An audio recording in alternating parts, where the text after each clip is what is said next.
On June 5, 2013, The Guardian newspaper published a story based on sensitive documents provided by Edward Joseph Snowden, an American whistleblower of the National Security Agency.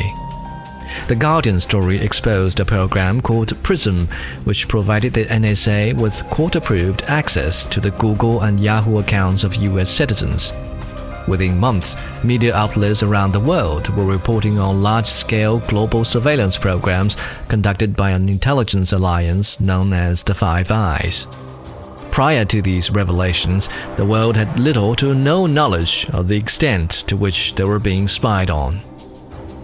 With the remarkable advances in information technology, the intelligence community has evolved from the age of James Bond into a new strata of digital data mining.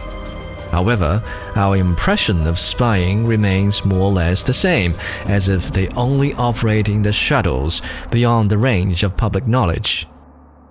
But is that truly the case? Well, in the ancient opinion of Sun Tzu, spies come in 5 categories, and some even function in broad daylight. An enemy's civilians might be hired to share their observations. Sun Tzu referred to them as native spies. The enemy's officials and councils can also be bribed to sway key decisions. Consider these the internal spies. Meanwhile, the enemy's own agents can also be somehow persuaded to do our bidding. Sun Tzu called them converted spies.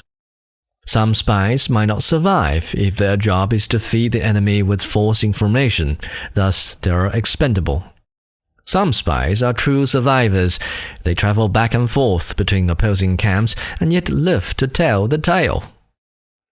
In one of our earlier episodes, we spoke of General Zhao Shi, who, after supplying disinformation to an enemy spy from Qing, then rushed to the border to seize the upper hand in combat. From this, we have an example of how spies in ancient China were something of an open secret. Those were typically high-profile figures pretending to be messengers or emissaries, but they'd try to sneak a look at the enemy camp or their war plans whenever they could. While they might survive the mission, they didn't always get the crucial information they sought, or they were susceptible to manipulation. The Qing spy, for example, was intentionally misled by Zhao Shi and unwittingly played the part of a converted spy. The history of war reveals that many other spies were fooled in the same vein. Since the types of spies are many and their missions intricate, Sun Tzu wrote that managing them requires a whole set of capabilities. He believed that a spy master had to be very smart indeed to sniff out the truth from mission reports. He also had to be highly thorough. When a military operation is mapped out, efforts must be made to gain knowledge about the opposing commander, his staff members, his aides-de-camp, his gatekeepers, and his guards. It is also crucial to detect any enemy spies within our own ranks. That would present us the option to either convert them or simply get rid of them. But above all, the most pressing trait of a spy master is charisma. Unlike the cool-headed bosses we see in Hollywood productions, Sun Tzu argued that a spy master must be simultaneously compassionate, benevolent, and humane to earn, even deserve, the trust of their agents. In the 3rd century BCE, Tian Wen, who later became known as Lord Mengchang, was reputed to be the most successful at attracting followers and winning their trust. Even from an early age, Tian Wen had advised his father to welcome commoners into his clan to bolster the family's stock of counselors. His father embraced the notion and did it so indiscriminately, even people with no skills and ex-criminals came under his protection. By the time Lord Mengchang succeeded his father, he was famous for having created a virtual think tank with some 3,000 counselors. The king of Qing heard of his reputation and summoned the young lord to his court. However, Tian Wen wasn't elevated to the top rank. Instead, he was placed under house arrest. The king suspected he was more loyal to his home state of Qi than to him. In response, Tian Wen's entourage set out to rescue him. They first recruited an internal spy in the form of the king's favorite concubine. The woman asked for the famous straw fox fur coat, which Lord Mengzhang had already offered to the king. It now sat securely in the royal treasury. But that challenge didn't deter Lord Mengzhang's followers. One of them, a skilled thief, disguised himself as a dog, snuck into the treasury and stole the fur coat.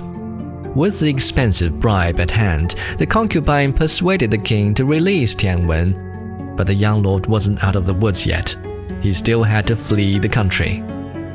By the time he arrived at the Qing border at midnight, the pass was already closed. The guards were ordered not to let anyone pass until the roosters crowed. At this point, another follower skillfully mimicked a rooster, and his crowing awoke all the nearby roosters. Orders were orders, and upon hearing the roosters, the guards opened the pass. Lord Mengzhang was finally delivered to safety. All these years later, some Chinese admire Lord Mengzhang for surrounding himself with the necessary talent when he needed it the most. Others, though, questioned if a truly wise leader would enlist the services of dog impersonators and rooster whisperers. It's a tough debate, as neither side is able to convince the other. So what do you think is the right approach to attract and manage people of rare but useful talents? Sadly, Sun Tzu died hundreds of years before Lord Mengzhang, so we can't quite cite his opinion on this. But I suppose on some level he would have agreed with the Lord, at least on spending. Sun Tzu believed that a spy master can't afford to be stingy, but instead very liberal and generous with an intelligence budget. Fighting wars cost many times more than paying spies for information that could prevent or end a war. A smart commander never cuts back on a spy's paycheck.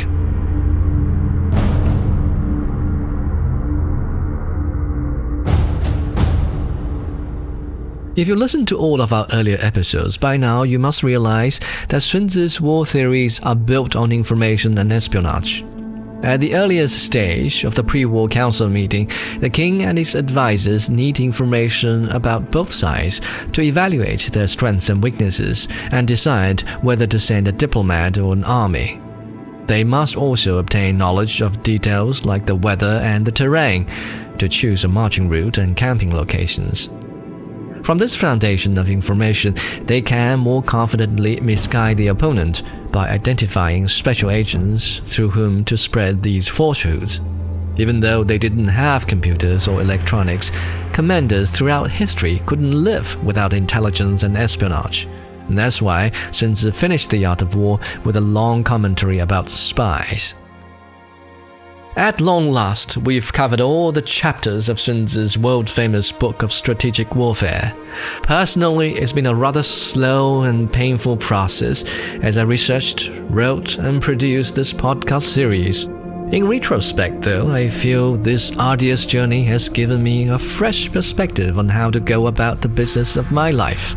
While I previously tended to let life lead me wherever it would take me, now I find myself more receptive to the notion of planning and preparation. Occasionally, I even surprise myself by thinking I'm planning long term.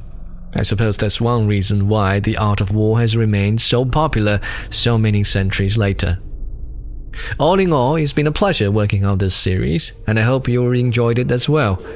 Thanks so much for listening. Until our next series.